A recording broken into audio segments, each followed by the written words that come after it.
le terrain avec Pape Pape Gueye Gueye si ñëw dama bëgg jàngat prestation équipe bi ñu ngi ci Pape Thiaw je crois que li ñu ci wax mën nañ ko doyloo mais dañuy ñëw ci attaque bi coach Dabo mais Ismaïla Sarr éternelle promesse lay doon wala kañ lay ñor mën a boot Sénégal def décision nekk koo xamante ni ok marché bi dañ naan Ismaïla Sarr moom moo def du Messi lan la parce que ñi mu jamonoonteel ñëpp muy ñoom Rafinha ñoo nekkandoo woon ren ak yooyu ñooñu mag ñooñu naaw nañ quoi mais Ismaïla Sarr tout le temps espoir rek lay doon quoi. waaw loolu moom xam nga jàngat bi ñëpp loolu la ñuy wax tout le temps Ismaïla Sarr mais man su ma jugee match démb bi. man du ma kuma sax man du ma ko génnee xam nga soo xoolee les match bi soo xoolee attaquant yi moom rek moo si am di créer des occasions de but. c'est le plus dangereux suñu attaquant yi pourquoi ñu génnee ko pourquoi suñ ko bàyyi ma ba pour au moins mënoon a for dara dugal ko foofu parce que man je vois que attaquant bi créer des occasions il a la chance de marquer moo gën koo xamante ni là depuis 75e minute créé benn occasion de but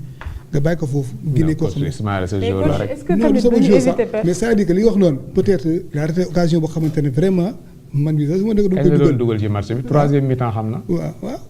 loolu man su ma nekk sax mën a dugal. parce que raté na occasion boo xamante ne vraiment bon doo ko pardonné. kenn ko ban match référence nga jàpp ci Ismaïla Sarr ci équipe nationale boo xam moo boot équipe bi quoi mu génne ñu ci match bu am importance. ban la bari na de match bari de. waaw benn bi waaw contre Équateur mën nañu ko jàpp. mais xam nga bu ko jugé bu leen ko jugé dem si match bi parce que il a fait bon match avec l'équipe nationale jugé na fi match yu bëri gars yi dafay match yu bëri moo xamante ne xam nga coupe d'Afrique bële bi ñuy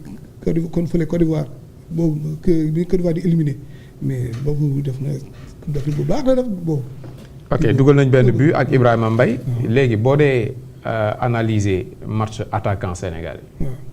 ok Ibrahima Mbaye dugg na Ismaïla Sarr moo démarré ak Sadio Mané. ak Nicolas Jackson. ok booy analyser attaque bi looy wax. xam nga su ma analyser attaque bi moom si choix bi laa njëkk man laa njëkk analyser parce que choix bi man dama gisoon ne Habib Diallo mën na ñëw parce que Nicolas Jackson pour man ni ñu convoqué nii dañ ko préparé pour mu am temps de jeu bu bari. dañ ko préparé temps de jeu bari parce que moom su fa amoon ay Habib Diallo foofu je vois que war a mën a am benn concurrence boo xam ne foofu tey parce que Habib Diallo c'est un bon attaquant bàyyi nañ ko fii. waaw Habib Diallo ñëwul comme ñëwul nañu wax ci ñi ñëw. nañu wax ci ñi teew. ñi nekk ci terrain bi. naka nga gisee ok d'accord match Sadio Mané. moyen waaw parce que vraiment. il a été transparent. oui parce que vraiment. parce que 75 minutes xam nga tamit def na ko si terrain bi gis na benn occasion boobu muy pénétrer di passe Ismaïla Sarr mu raté ma gis ma fi loo xamante ne def na ko vraiment man c'est un très grand joueur je l'aime beaucoup mais vraiment démb transparent. Coach Moustapha le match de Sadio Mané. bon yëkkati micro bi tuuti. je pense que Sadio mi ñu xamoon par rapport ak prestation yi mu doon def. Démb il est vrai sur le plan défensif il a fait beaucoup d'efforts. Mais on l'attendait plus sur le plan offensif. Il avait devant lui un vis-à-vis quand même qui n'est pas mal. Donc mais quoi qu'on puisse dire Sadio mi ñu daan gis ak li ñu doon xaar ci moom sur le plan offensif démb c'est pas le Sadio qu'on a vu. Nicolas Jackson il avait devant lui un partenaire en club. Mais sur 10 duels les 8 Upamecano daf ko gagné man suñu bokkee kër nga xam ma xam la booy exploiter li nga xam ne moom nga xamee man aussi dinaa exploiter li ma la xamee parce que damay def loo xam ne tey jii du nekk sa force. mais à part Ibrahima Mbaye est-ce que Nicolas deful meilleure prestation ci attaque bi. Si parce que je ne parle pas de sa prestation je dis bien c'est duel par rapport ak son vis-à-vis direct tey jii. Nicolas il s'est beaucoup déplacé il a beaucoup demandé bon il a eu une occasion nette qu'il aurait pu mettre mais lui au moins am na benn nuñ ko mën a baal tuuti par rapport ak la prestation de Sadio je pense que Sadio li ko sénégalais di xaar yëpp mooy di dugal ou bien di joxe ay balles de but et par rapport à l'intensité du match bon certains disent c'est leur point de vue qu'il ne devait pas terminer la partie mais quoi qu'on puisse dire li mu wane démb war na gën a wane lu ëpp loolu parce que Sénégal yëpp ci loolu la ñu xaar ci moom.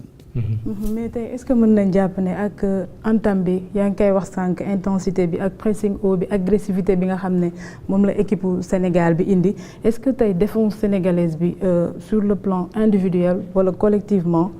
elle était bien dépassée. Vous savez quand on parle de défense ça commence par l'attaquant. Une défense c'est pas seulement les 4 qui sont derrière c'est toute l'équipe su ngeen xoolee notre manière de défendre en première période l'équipe avait un bloc très compact. Même dans les phases où il y avait un pressing très haut on avait vu une équipe qui était placée en bloc médian et vers bloc haut ce qui fait que le pressing était beaucoup les Français avaient des difficultés pour sortir le ballon en première période mais à un moment donné on a beaucoup dépensé à telle enseigne que loolu dafa am répercussion ci deuxième période bi c'est cette fatigue-là qui a été à l'origine des pertes de balles poussant les Français à ce que ñu exploiter perte de balles yooyu di jouer en transition donc ça nous a un peu fatigué mais quoi qu'on puisse dire une bonne équipe c'est d'abord une bonne défense et une bonne défense c'est l'engagement total de tout un chacun au profit du collectif et je pense que loolu day gën a facile mais s'il y a un seul joueur buy flancher dafay am répercussion sur le collectif. mais lan moo tax ñu jékki-jékki rek milieu bu Sénégal existé tul ci match bi gars yi bu ñuy jàll milieu bi mais ci en fraction de seconde la ñuy éliminer milieu bi yëpp bu Gana Gueye moo si xawante ne bi mu physiquement bi mu mënatul suivre bon suñu camp yi la gars yi dëkkoon quoi. surtout avec Barcola dafa ñëw jéggi milieu bi jéggi défense bi jàll dem. Il a même dit à la fin de la partie que à un moment donné on a eu beaucoup d'espace c'est-à-dire que derrière la défense et beaucoup d'espace entre les défenseurs aussi tu vois ce que je veux dire. Donc exploiter ko dafay yomb tey jii boo xoolee nos militaires ils ont beaucoup couru en première période ils ont beaucoup dépensé donc est-ce qu'il fallait mettre du 109 c'est de la responsabilité de l'entraîneur parce que à un moment donné aussi il faut prendre des décisions parce que ça n'attend pas mais gis nga match coupe du monde yi toujours entraîneur dañuy ut ay pexe yu ndaw yoo xam ni d'abord il cherche à connaître l'adversaire tey jii tout à l'heure yaa ngi koy wax Pape Gueye boo ko passé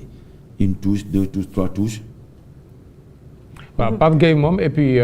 Guy Stéphane waxoon na ko ñoom jël nañ ay vidéo yu bari ay data yu bari jàng joueur sénégalais yi loolu feeñ na ci match bi aussi xam nañ ne Pape Gueye dafa yéex ba pare première intention du ko jouer mukk xam nañ ne Lamine Camara day porter balle bi ay minutes de trop loolu tamit feeñ na def na différence. mooy li ma la wax nii c'est-à-dire que ça c'est une manière de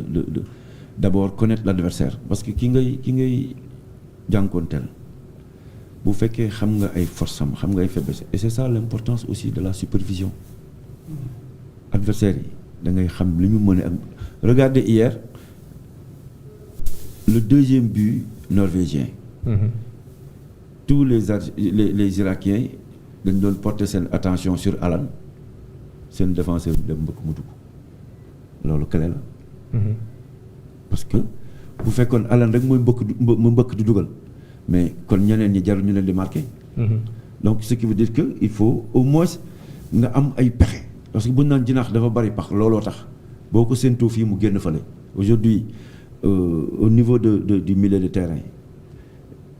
les Français dañoo étudier les joueurs un par un et si je vous dis que en 2002 ils avaient fait la même chose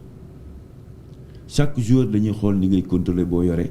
ñu couper ay quelques vidéos jox ce vis-à-vis adversaire direct donc que muy Thuram que muy les défenseurs centraux là il y avait Leboeuf il y avait aussi Desailly. Desailly Leboeuf ku nekk amoon ngay vidéo sur El Hadj Diouf bu ñu ko joxee ballon ban nan lay contrôler là tu te prépares en conséquence. Donc boo xoolee démb sur les buts que nous avons encaissés c'est des pertes de balles au niveau du milieu de terrain et puis. mais tey coach sama laaj bi yow laa koy laaj joué nga 45 minutes nga dem ba nga ñëw deuxième période nga continuer ak même joueur yooyu nga xamante ne xam nga ne malgré ñu ngi rayante ci terrain bi mais indiwuñu li nga xamante ne parce que ñëpp xam nañ ne match dafa war a am ay tueurs tey ji am nga ay joueurs yoo xamante ne ñu ngi ci banc bi gis nañ ku ci mel ni capitaine Kalidou Koulibaly malgré mu ngi doon génne bali parce que Mbappé amul woon benn malgré bu ko doon jege sax da koy génne pour li nga xamante ne ni mu bañ a ñëw dugal bi tey est-ce que mën nañ jàpp ne joueurs yi nga xamante ne ñoo toogoon ci banc bi ku ci mel ni Abdoulaye Seck ku ci mel ni Mamadou Sarr ci défense bi ak Antoine Mendy amuñu woon place ci oui bien sûr ñoom mënoon am place ci équipe bi buñ duggee parce que soo xoolee match Sénégal bi démb nu mu duwee comme ni wax noonu premier temps bi ñu bu baax boobu noonu dem nga ba deuxième mi-temps nga dem ba 60 minutes ba léegi bloc baa ngi foofu mais da nga sentir ne sur le plan physique gars yi ngi bàyyi te loolu moo indi tey espace boobu am tey ñuy gis suñu défense nga coach war na ko sànq bu am solo bloc bi fekkoon dañ ko continuer bàyyi bloc bi nu mu meloon premier mi-temps bi noonu su fekkoon noonu lañ continuer France du gis suñu camp mais dafa dagg te bloc lu koy dagg nag mooy fatigue boobu moo koy indi te suñu faille défense mënu na bañ a feeñ tant que suñu bloc boobu mu ngi resté en place léegi nag loolu pour mu am comme li wax noonu remplaçant yooyu wala mën indi fraîcheur foofu balaa sax ñee sax di wàcc